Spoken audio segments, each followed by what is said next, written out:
இப்போ உனக்கு சந்தோஷமா? என்னையே முறைக்கிற? அண்ணன் பேச்சை கேட்காம என்னமோ ஜேம்ஸ் பாண்ட் மாதிரி உள்ள வெளியேன்னு போயிட்டு வந்துட்டு இருந்த. இப்போ எங்களையும் கூட்டு வந்து உட்கார வச்சுட்ட. நீ ரொம்ப நல்லவன் தான்யா. கொஞ்சம் வாய மூடுறீங்களா?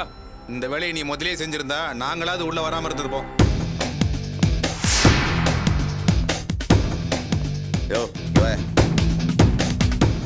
அவனுக்கு என்ன விருந்தா வைக்க போற? முதல்ல கையெழுத்து வாங்க. சரிங்க ஐயா. யோ, என்னையா பண்ணிட்டு இருக்கீங்க? கொஞ்சம் கூட மரியாதை இல்லாம ஐயா வரும்போது உட்காந்துக்கிட்டு இருக்கீங்க. எந்திரிங்கய்யா. கோச்சிக்காதீங்க கேட்டியா? நாங்க ரிலீஸ் ஆனதும் தர்மா அண்ணங்கிட்ட சொல்லி உங்களுக்கும் ஐயாவுக்கும் ப்ரமோஷனுக்கு ஏற்பாடு பண்றேன். யாரு நீயாடா? ரொம்ப சந்தோஷம். முதல்ல கையெழுத்து போடுற.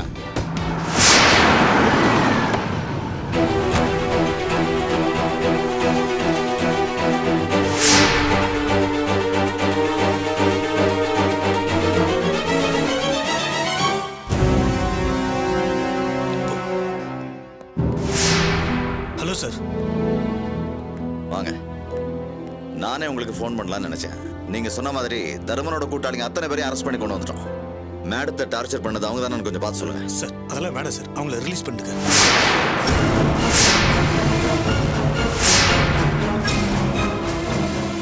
என்னாச்சு? எதுக்கு ரிலீஸ் பண்ண சொல்றீங்க? அதெல்லாம் ஒண்ணு இல்ல சார், நான் கம்ப்ளைண்ட் வாபஸ் வாங்கிக்கிறேன். முதல்ல அவங்கள ரிலீஸ் பண்ணுங்க. அதுக்கு என்ன ஃபார்மாலிட்டிஸ்னு சொல்லுங்க, நான் செஞ்சிடறேன். சார் என்ன சார் ஆச்சு உங்களுக்கு? எது கம்ப்ளைண்ட் வாபஸ் வாங்குறாங்க? தர்ம சைடுல இருந்து த்ரெட்டன் பண்றாங்களா? அப்படி இருந்தா சொல்லுங்க, இவனுங்களை இங்கேயே வச்சு தோலை உரிச்சிடுறேன். ஐயோ அதெல்லாம் ஒண்ணு பண்ணிடாதீங்க சார், அவங்கள முதல்ல ரிலீஸ் பண்ணுங்க. நான் கம்ப்ளைண்ட் வாபஸ் வாங்குறேன். என்ன சார் அது? படிச்ச நீங்களே இப்படி பண்ண எப்படி சார்? எனக்கு இப்ப பேச நேரம் இல்ல சார். சொன்னா கேளுங்க சார். இவனுங்க கட்ட பஞ்சாயத்து ரவுடிசம்னு ஊருக்குள்ள அட்டகாசம் பண்ணிட்டு தெரியுறானுங்க.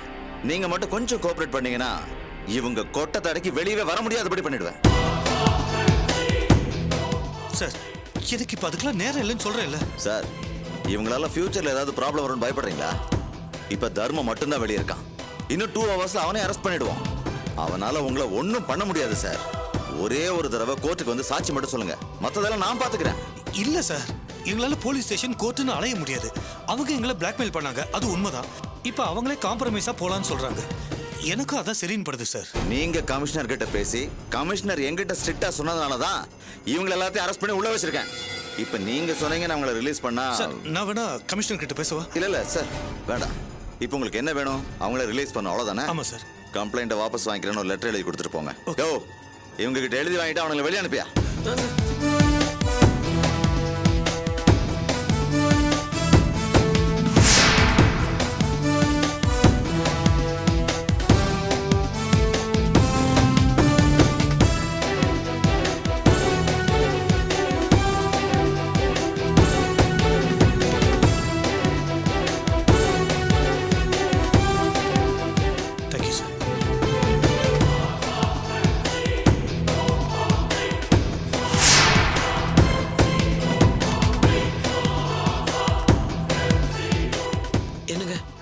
இன்ஸ்பெக்டர் தான் கேட்டார்ல, தர்மன் தான் பிரபாவை கிட்னாப் பண்ணிருக்கான்னு சொல்ல வேண்டியதானே?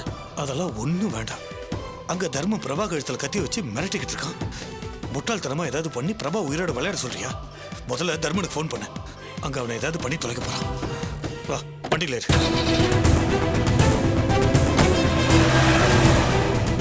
ஏய் இங்க வா.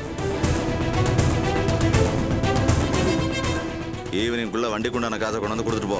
இல்ல உன்னை மறுபடியும் பிடிச்சி உள்ள வச்சிருவேன். இல்லை சார், நான் கண்டிப்பாக வந்து கொடுத்துருவேன் சார். நான் போட்டுமா சார்? வா சார்.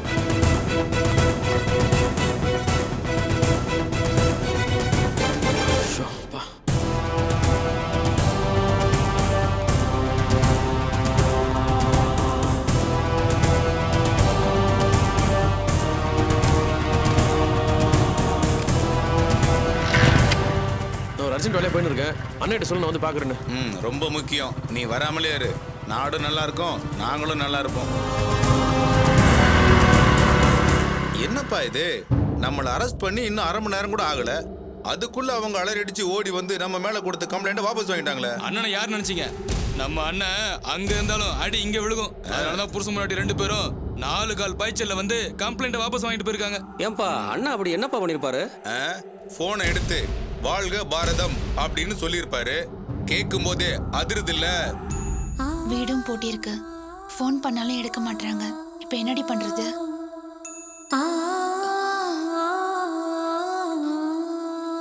துளசி இந்த காப்பியாவது குடி. எனக்கு வேணாம். வெறும் வயித்தோட இருந்தா உடம்பு என்னத்துக்காகும்? சொன்னா கேளு பாட்டி, எனக்கு எதுவும் வேணாம். ஏம்மா நீயாவது கொஞ்சம் சொல்லேம்மா. நேத்துல இருந்து பச்சை தண்ணி கூட குடிக்காம அழுதுகிட்டே இருக்கா. அழுது மனசை தேத்துறதுக்காவது தெம்பு வேண்டாமா? இத கொஞ்சம் குடிக்க சொல்லுமா. கொடுங்க பாட்டி. துளசி குடி. எனக்கு வேணாம். சும்மா குழந்தை மாதிரி அடம் பிடிக்காத, குடி. சொன்னா கேளு, எனக்கு வேணாம். என்னால முடியல. சொன்னா கேளுடி, குடி. எனக்கு என்னமோ மாதிரி இருக்கு. சாப்பிட்டா வாமிட் பண்ணிடுவேன். அதெல்லாம் ஒண்ணும் பண்ண மாட்டேன், நீ குடி. நான் தான் வேண்டாம் சொல்லல, கம்பல் பண்ணாத என்ன.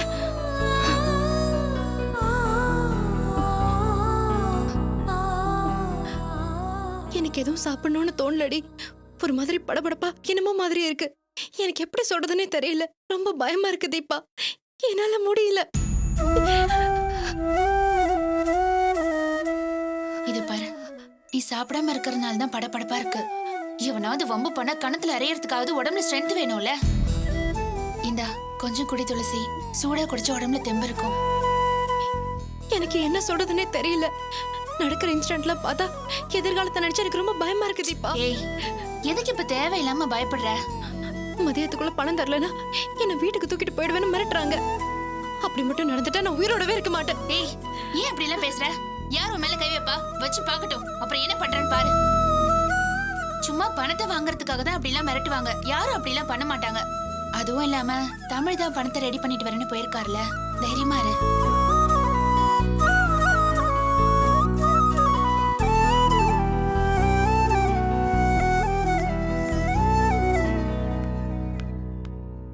வாமா, நீயும் கடன்கார பார்ட்டி தானா? என்னம்மா முழிக்கிற? தமிழ்கிட்ட பணத்தை வசூல் பண்ணதானே நீ வந்திருக்க? ஐயோ, நீ முறைக்கிற முறைப்ப பார்த்தா எக்கச்சக்கமா ஏமாந்துருப்ப போல இருக்க. உனக்கு எவ்வளவு வரணும்? சொன்னா மட்டும் நான் வந்துருவா போகுது. ஓரமா உட்கார வச்சு இந்த அம்மாவுக்கு நாமத்தை போடு. யோசிக்காதம்மா, வந்து உட்காரு. உனக்கு 4ஆம் நம்பர் டோக்கனு. யோ, யாரியா நீங்களா? என்னமோ நடு வீட்டுல வந்து உட்காந்துக்கிட்டு உங்க இஷ்டத்துக்கு பேசிட்டு இருக்கீங்க. பாத்தியா தம்பி, லேட்டா என்ட்ரி கொடுத்துட்டு சவுண்ட் கொடுக்கறத. இங்க பாருமா, இங்க சீனியாரிட்டி படி தான் பணத்தை செட்டில் பண்ணுவாங்க. இத உட்காந்துருக்காரு இந்த தம்பி, அவர் தான் முதல்ல வந்தது. அவருக்கு வட்டியோட சேர்த்து 2,36,000 வரணும். எனக்கு 1 லட்சம் வட்டி தனி. தம்பி நீங்க 1 லேக். ஆமா, அந்த தம்பி பேரு 1 லட்சம். ஐயோ சார், என் பேர் சுகுமார் சார். எனக்கு தர வேண்டிய அமௌண்ட் தான் 1 லட்சம். ஐயோ, கேட்டீங்களா? எங்க எல்லாருக்கும் செட்டில் பண்ணிட்டு கடைசியா தான் உங்களுக்கு கிடைக்கும். எதுக்கும் வாசல்ல போய் உட்காருங்க. தமிழ் பணத்தோட வர்றானான்னு பார்க்கலாம். வந்தா மிச்சம் இருந்தா கொடுக்குறோம். அடிச்சி வாய் மூடு. எனக்கே பணத்தை செட்டில் பண்றியா? நான் அவனுக்கு அம்மாயா? பெருசா பேசுறான். இவன் ஒரு கடங்காரன். ஏய், எவடேவ உள்ள வாடி வெளிய. அத்தை வந்திருக்காங்க போல. ஏய், வரப்போறியா இல்லையா? ஏய், என்னடி குடும்பம் நடத்துற? வீடுன்னா 4 பெரிய மனுஷங்க வருவாங்க. இங்க வீட்டை சுத்தி கடங்காரங்க வந்து உட்கார்ந்துருக்காங்க. நீ குடும்பம் மாடி நடத்துற?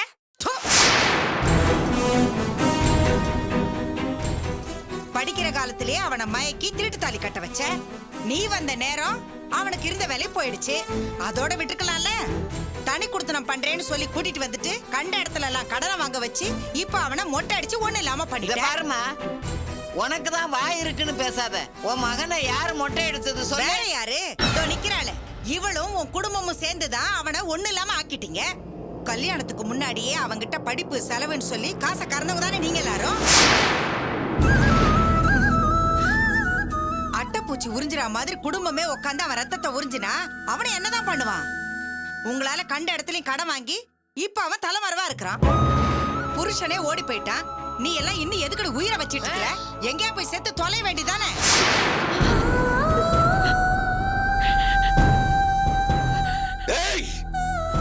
இன்னொரு வாட்டி என் பொண்ணை பத்தி தப்பா பேசினா உன்னை வெட்டி கூறு போட்டுருவேன்.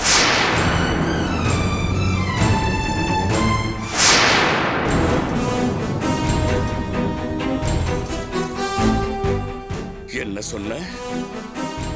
உன் பையனை அட்டைப்பூச்சி மாதிரி நாங்க உரியறமா? நாங்க அட்டைப்பூச்சி இல்ல, நீதான் அட்டைப்பூச்சி. உன் மகன் எங்களுக்காக கடன் வாங்கல, உங்களுக்காக தான் கடன் வாங்கியிருக்கான். உங்க மகளை பெரிய கோடீஸ்வரம் பையனுக்கு கல்யாணம் பண்ணி கொடுத்தீங்களே, அந்த கல்யாணத்துக்காக கடன் வாங்கி சீர் செஞ்சது யாரு? ஏன் மாப்பிள்ள தானே? ஐயோ அவர் வேலை இல்லாம இருக்காரு, அவரை கடன்பட வைக்க கூடாதுன்னு அப்ப உங்களுக்கு தோணலையா?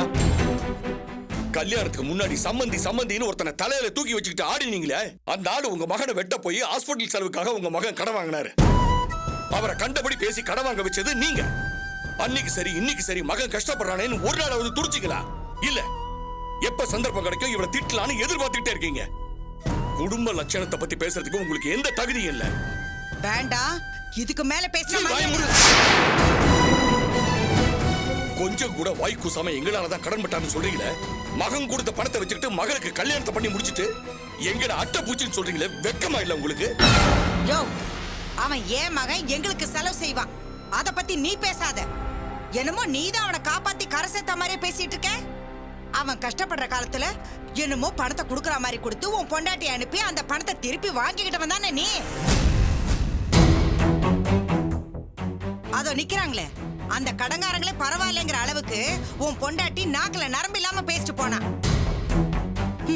உங்க கடனை அடைக்க போய் தான் என் பிள்ளைக்கு இவ்வளவு பிரச்சனையே வந்திருக்கு. பிசாத்து காசு 4 லட்சம். உன் மாப்பிளைக்காக அதை கூட விட்டு கொடுக்க முடியாதா? என் மாப்பிளைக்காக 4 லட்சம் என்ன? அவர் சரின்னு சொன்னா என் வீட்டை வித்து மொத்த பணத்தையும் கொடுத்துருவேன். கிழிச்ச பெரிய மாட மாளிகை கட்டி வச்சிருக்க பாரு, அந்த ஓட்ட வீட்டை வித்து கொடுத்தாலும் அப்படியே பெரிய கோடீஸ்வரன் ஆயிட போறான் பாரு என் புள்ள.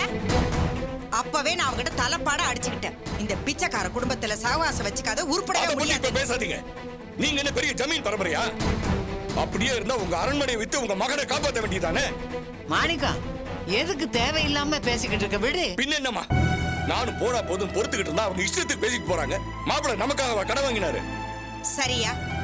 அப்படியே இருந்தாலும் என் மகன் வாங்கினது 4 லட்சம் ரூபாய் கடன் தானே.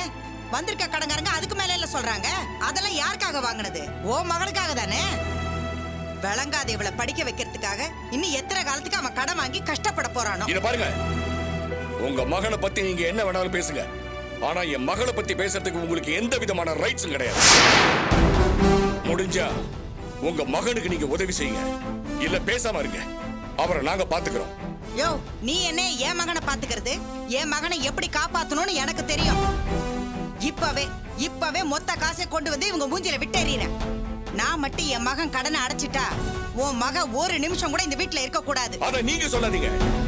இந்த வீட்டோட எஜமானி என் மகன். அதையும் நான் பாத்துறேன். இப்பவே கடன் அடைக்க ஏற்பாடு பண்ணிட்டு அப்புறமா உன் மகளை ஒரு வழி பண்றேனா இல்லையான்னு பாரு. யோ, வழி விடியா. பொம்பளையா அது சார வழி வெடிச்சிட்டு போகுது, பேட்டார முடியாது. நான் கூட கடனை வசூல் பண்றதுக்கு இந்த மாதிரி ஒரு பொம்பளை தான் தேடிட்டு இருக்கேன். நம்ம கிட்ட வேலைக்கு சேருதான்னு கொஞ்சம் விசாரிச்சு பார்க்கணும். நீ ஏமா வருத்தப்படுற? அந்த பொம்பளை வாயிலிருந்து என்னைக்காவது நல்ல வார்த்தை வந்திருக்கா? வராதுமா. அவங்க என்ன வேணா பேசிட்டு போட்டோம். சார், சண்டை ரொம்ப நல்லா இருந்துச்சு, பிரமாதம். இருந்தாலும் ஒரு சின்ன டவுட் சார். எங்களுக்கெல்லாம் பணம் தரக்கூடாதுன்னு எல்லாம் ஒன்னா சேர்ந்து டிராமா பண்றீங்களோ? இல்ல ஏன் கேக்குறேன்னா, நேத்து நீ பணம் ரெடி பண்ணி தரேன்னு சொன்ன, வெறுங்கையோட வந்த. இப்ப என்னன்னா இந்த அம்மா பணத்தை எடுத்துட்டு வரேன்னு ஓடி இருக்கு. வருமா வராதான்னு தெரியல. எனக்கு என்னமோ நீங்க எல்லாம் ஒன்னா சேர்ந்துகிட்டு சீன் போட்டு எங்களை ஏமாத்துற மாதிரி தெரியுது. சே, அப்படி இல்லைங்க. கொஞ்சம் பொறுமையா இருங்க, மாப்பிள்ளை வந்துருவாரு. எப்போ? அடுத்த வருஷமா? இங்க பாரு, எங்களால இனிமே வெயிட் பண்ண முடியாது. மணி போய் 11. சரியா 12:01 உன் பொண்ணை என் கார்ல ஏத்திடுவேன். அத எந்த கொம்ப வந்தாலும் தடுக்க முடியாது. வெங்கடேசன் காமெடி பண்றா, ஒண்ணும் பண்ண மாட்டான்னு மட்டும் நினைச்சிடாதீங்க. பணம் மட்டும் என் கைக்கு வரல, சத்தியமா இது நடக்கும். எங்க அவசரப்படுறீங்க? கண்டிப்பா நான் பணத்துக்கு ஏற்பாடு பண்ணிடுறேன். அப்ப நிக்காத, ஓடு. போய் பணத்துக்கு ஏற்பாடு பண்ணிட்டு வா. இன்னும் 1 மணி நேரம் தான் இருக்கு. ஆமா, நீ துளசி பத்திரமா பாத்துக்கமா. நான் பணத்துக்கு ஏற்பாடு பண்ணிட்டு வந்துடுறேன். போ. என்னையா, அந்த ஆள் ஓடுறத பார்த்தா நம்ம கைக்கு பணம் வந்துடும் போல இருக்கு. அப்படியே என் பிரச்சனையை கொஞ்சம் முடிச்சு விட்டுருங்க. என்ன சார் டக்குன்னு என்ன கழட்டி விட்டீங்க பாத்தீங்களா? சார், எனக்கு 1 லட்ச ரூபா பணம் வரணும், கொஞ்சம் வாங்கி கொடுத்தீங்கன்னா நல்லா இருக்கும். கண்டிப்பா செய்யறேன் தம்பி. அந்த தமிழ் என்கிட்ட ரொம்ப ஓவராக பேசிட்டான். உங்களுக்காக இல்லைனாலும் அவனுக்கு புத்தி வரட்டும்னு நான் ஏதாவது பண்ணதான் போறேன். பணம் மட்டும் என் கைக்கு வரல, பொண்ணை தூக்கிட்டு போய் அவனுக்கு எப்படி ஆட்டம் காட்டுறேன்னு பாருங்க. டேய் போய் டீ ஏதாவது குடிச்சிட்டு வாங்கடா, நிறைய வேலை இருக்குது. சரணா போங்க.